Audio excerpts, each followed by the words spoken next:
Before the king unified Hyrule, there was a fierce civil war.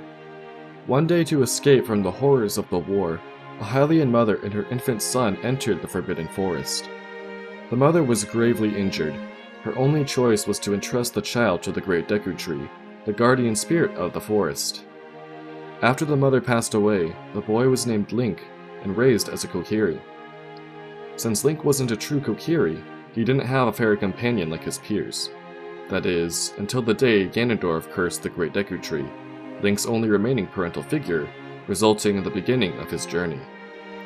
He then leaves the only environment he's ever known to go help save some kingdom foreign to him. As Link's journey progresses, he unintentionally travels 7 years into the future, and after eventually defeating Ganondorf, Zelda sends him back to his original time to regain his lost childhood. Once he's sent back in time, Navi flies off and leaves Link without saying a single word. Link's quest led him to be known as the legendary hero of time. Well, that is in the adult timeline. But Link is now in a time where none of his efforts mattered, and the peace he fought so hard to obtain no longer exists. In addition to this, everyone he met along the way no longer has any memory of him. Just imagine how traumatic this must be for a young boy. Link's entire way of life was suddenly snatched from him. He learns that he isn't Kokiri like all of his friends. His only parental figure, the Great Deku Tree, perishes and tells Link that he is responsible for saving Hyrule from the greatest plague of evil. As a boy, Link dreamed of leaving the forest and being heroic, but when the time came, Link didn't really have a choice but to become the hero of time and save Hyrule. Unfortunately, the life of a hero doesn't always come without an insurmountable toll. When he's in the future, he learns of his parents' deaths, and must realize he doesn't have any true family to return to once his quest is over. And once it is, Navi, his companion and the only one left who had witnessed everything he had been through, abandons him without any explanation. During his journey, Link was constantly burdened with helping others and becoming the legendary hero of time, and thus he never had the opportunity to process all of his traumas. Even after the events shown in Ocarina of Time, Link still didn't get much opportunity to solve his own troubles. Ganondorf was still a threat to his current time and needed to be stopped, so Link immediately sought out for the young Princess Zelda, for the first time, to explain what happened and inform her of Ganondorf's treacherous plot. They devised a plan for Link to take the Ocarina of Time far from Hyrule, to guarantee Ganondorf never had the opportunity to open the gate to the Sacred Realm. We can infer from Zelda's expressed emotions during his departure that they spent a short while together. It's likely that the two played around Castletown or Hyrule Field like the children we sometimes forget that they are. Because Link has Epona when saying his goodbye to Zelda, he must have also visited Malon sometime between warning Zelda and his departure. But Epona was Malon's favorite horse, and Malon didn't have any memories of Link anymore, so Link must have spent time befriending her or played Epona song on his ocarina to prove his story in order to convince her to let him take Epona. Link had been through so much during his quest that it makes sense that he'd gladly seize the opportunity to briefly push aside his mission and for once be able to enjoy time with his friends. Although this was likely the happiest Link had been in a long time, it couldn't last. His quest was not over. He still needed to take the Ocarina of Time away from Hyrule until Ganondorf had been defeated for good. Link also desired to find his former companion, Navi, and thus he set out on a secret and personal journey.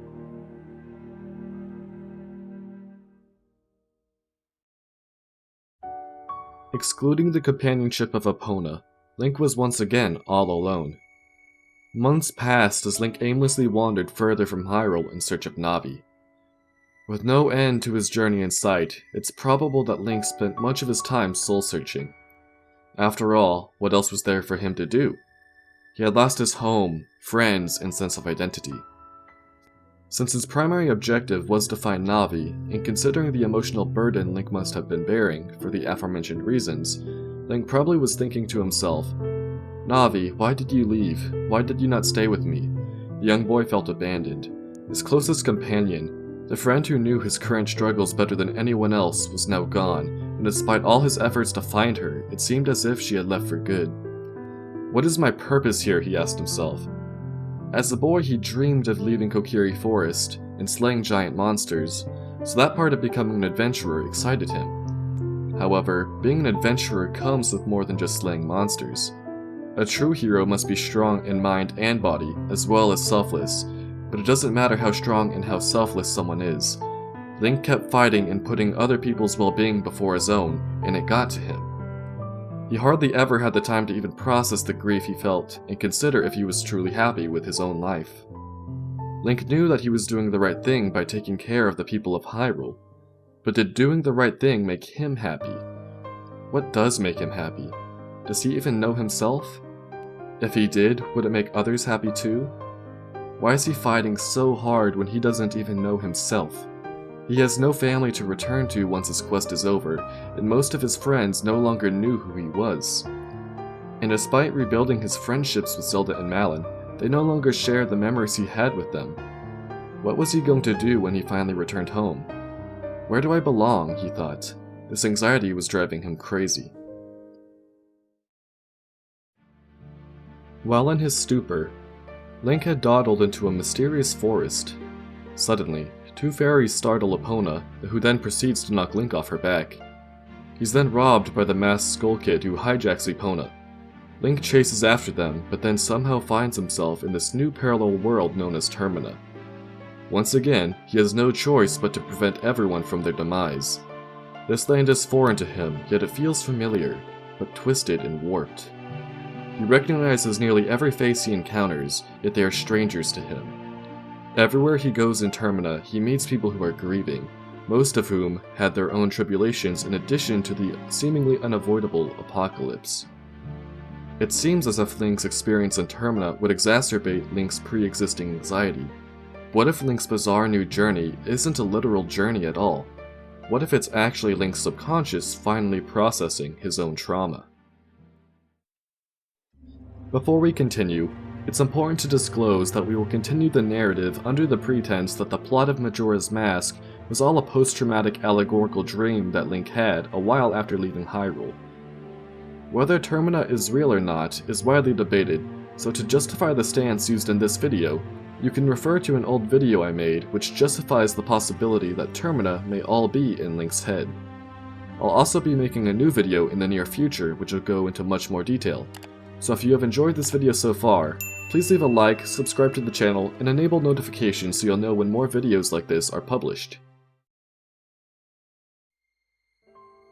Under the pretense that Termina was a dream or figment of Link's imagination created by his subconscious to process his trauma, everything he experiences correlates to one of the foundations of his anxiety.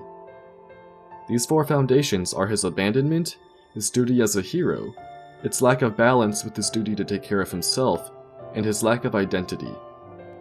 While inside of the moon, each of the four moon children ask Link an eerie yet philosophical question relating to each of these themes, which is Link's subconscious calling attention to the real problems plaguing his mind. Your friends, what kind of people are they? I wonder, do those people think of you as a friend? The first and perhaps most dominant theme is abandonment, or the loneliness of a child. Your friends, do those people think of you as a friend? Directly calls to the Skull Kid's insecurity about his friendship with the giants. The story of the Skull Kid is told in the Legend of the Four Giants. He is depicted as a little imp who had been friends with the giants since they supposedly created the four regions of their world. When the giants left for their slumber, the Skull Kid was shocked and saddened, for he did not understand why they left.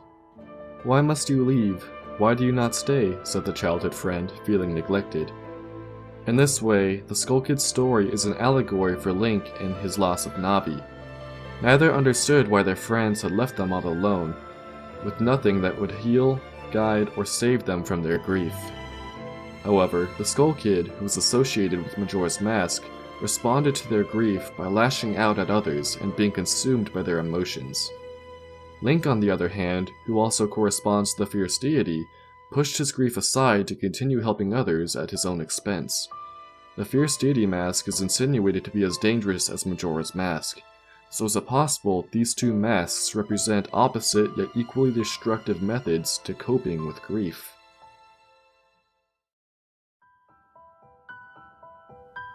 The right thing. What is it? I wonder, if you do the right thing, does it make everybody happy? Link is naturally a selfless child, willing to help everyone he meets. All people from the four corners of Termina were plagued with misfortune. Whether it be a Goron child longing for his lost father, a young ranch owner struggling to meet ends meet, or star-crossed lovers kept apart by a series of tragic events, Link went out of his way to relieve their troubles even though he didn't have to. Not considering the premise that there isn't a known way to leave Termina since it's a dream, Link could have left Termina as soon as he retrieved the Ocarina of Time and found Epona at Romani Ranch. But he didn't, because he knew that helping the inhabitants of Termina was the right thing to do. He made everybody else happy, but did it make him happy?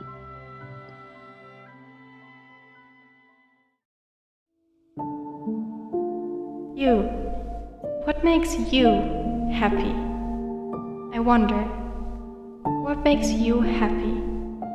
Does it make others happy too? Link had lost his entire way of life and didn't know what made him happy. And even if he did, would he have to give up his duty as the hero and stop making others happy so he could be happy himself? After defeating Majora and preventing the moon from destroying all of Termina, all Link has left are the 4 transformation masks. When he wears one of the masks, he screams in agony because he experiences all of the memories of the mask's original soul merging with his own all at once. Who's to say they didn't grow together as Link progressed through Termina? The Happy Mask Salesman states that these masks are filled with happiness, and that it is truly a good happiness. Link healed the souls within the mask, causing their happiness. If Link and the original souls grew together through his quest, their journey to happiness could have been a model for Link to help him finally process his own trauma.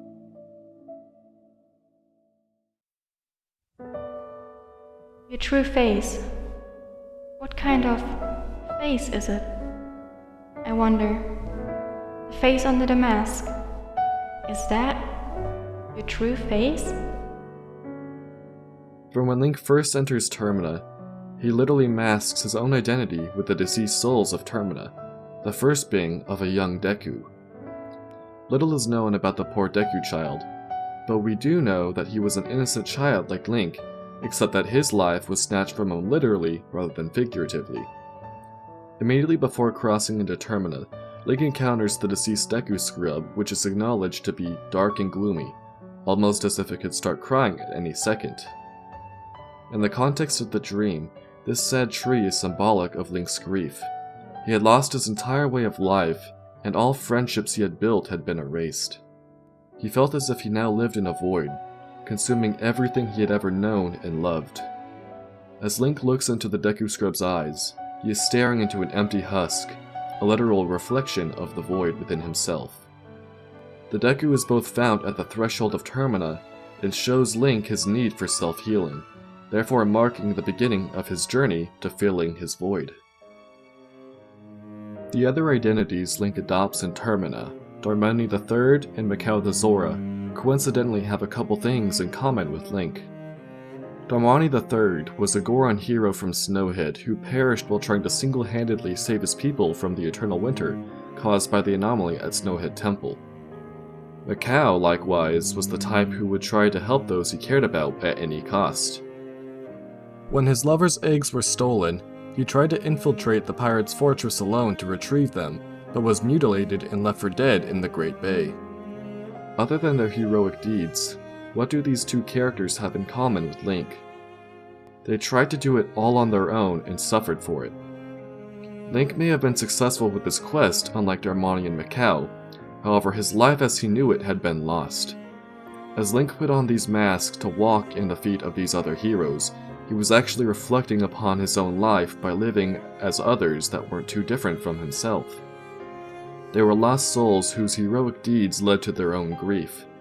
Link realized he was the one who was able to provide healing for them, so since they're similar to him, he could heal himself.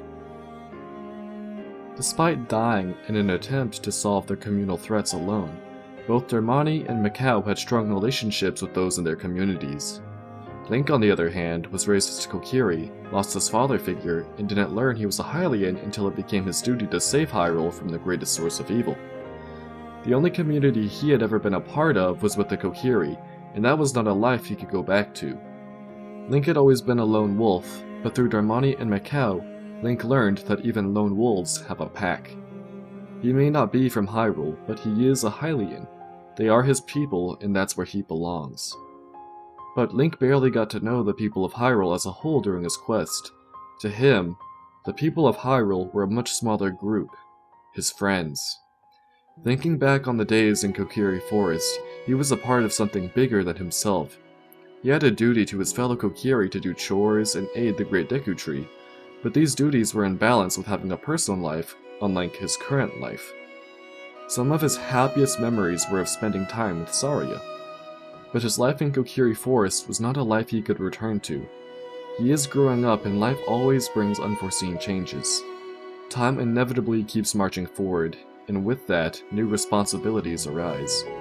Sometimes, such duties require that friends and loved ones part ways. Whenever there is a meeting, a parting is sure to follow. However, that parting need not last forever. Whether a parting be forever, or merely a short time, that is up to you. Link made and lost new friends on his journey through time, but no matter how short-lived those relationships were, these friends were critical in shaping him into the hero he needed to be, and were there to support him when he needed it. Link had come to terms with being the hero of Hyrule and always having those duties to fulfill, while accepting that in order to come to peace with himself, he also needed to reunite with his friends and rekindle those friendships long forgotten. But there was still one friend Link did not have the choice of reuniting with: Navi. He still did not understand why Navi had abandoned him, but since the Giants had a reason for parting ways with the Skull Kid, perhaps Navi too had a reason for leaving him that he just didn't understand yet. As Link thought about this, he realized he couldn't let his insecurities become a self-destructive obsession like with the Skull Kid, so he gained faith that Navi left him for a noble reason, and was finally able to let go. As Link opened his eyes once more, still in the woods where he wandered, it all finally made sense to him. It had been many moons since he departed Hyrule. Frequently, ever since he left, he had been having reoccurring dreams where he was in the bizarre yet familiar land of Termina. The dreams felt the same each time, yet he experienced vastly different 3-day cycles. Eventually, he came to realize that these dreams were an allegory created by his subconscious to reveal the sources of his grief. Now he understood who he was and how to fill the void within himself. It was then that Link decided it was time for him to make his grand return to Hyrule. Beyond this point, the life of the Hero of Time is a complete mystery, but there are a few known facts and hints that open up some possibilities. It's known that the Hero of Twilight is a direct descendant of the Hero of Time, so Link must have eventually settled down and had children. The Hero of Twilight is also trained by a spectral figure clad in knight's armor known as the Hero Shade, who has been confirmed to be the deceased Hero of Time. This means that at some point after having children, Link met his demise in combat. Before he had left Hyrule, Link had alerted Zelda and the King of Ganondorf's plot, leading to a war between Hyrule and the Gerudo. Looking at Hyrule later on in the Era of Twilight, it can be inferred that Hyrule sustained great damage during the several years it took to finally capture Ganondorf. It's unclear whether the Hero of Time returned to Hyrule during or after this conflict had ended, but regardless, it makes perfect sense that Link would become a knight to once again serve this land that he had missed for so long. He was no longer the young child he was when he left, so becoming a knight would earn him a living and put his heroic skills and experience to good use. This would also allow for him to spend more time around Zelda and enjoy living among those he cares for. While it's impossible to determine who Link started a family with, there are two popular theories. Some believe that Link and Zelda would be a good match because of their close childhood bond. This works well with the idea that Link became a knight promptly after returning to Hyrule, because he would be able to work around the castle and see Zelda daily. They finally had the time to grow closer and eventually started a family. However, as we said before, Link died at some point after having children. If the war against Ganondorf was still going on, it's possible Link was part of an expedition and was killed trying to apprehend Ganondorf. Another theory is that Link's friendship with the red-headed farm girl, Malon, became much more. Lon Lon Ranch may have been attacked or destroyed in the war since it was a large source of Hyrule supplies, leading Link and Malon to seek refuge. There's the possibility that they moved to the woods where Link had grown up and brought Malon's ranching lifestyle with them, leading to the settlements that would later be known as Ordon Ranch and Ordon Village. After all, the Hero of Twilight's home has a Kokiri-like architecture, and with the fact that he is a direct descendant of the Hero of Time, it's likely that the Hero of Time was its original owner. While living in solidarity, Link and Malon would have begot a child, but as has been established, Link must have perished unexpectedly. As his new home's sole defender, perhaps Link was gravely wounded trying to defend his family from a large creature from the woods. Or alternatively, if the war with Gerudo was still ongoing, the Kingdom of Hyrule may have pleaded for Link's heroics to aid them in capturing Ganondorf. Even with considering his new family and the danger he would be putting himself into, Link has never been one to back down from stopping evil and helping those in need. Tragically, this would be his downfall. After living a life full of sacrifice and anguish, Link finally learned how to be happy while satisfying his duties, only to tragically perish, leaving his wife without a husband and his children without a father. For nearly a century, the Hero of Time wandered Hyrule as a specter, regretting not being able to pass down his lessons and skills he learned during his life to those who came after. That is, until he met his heir, the Hero of Twilight, who eased his regrets and allowed him to finally rest.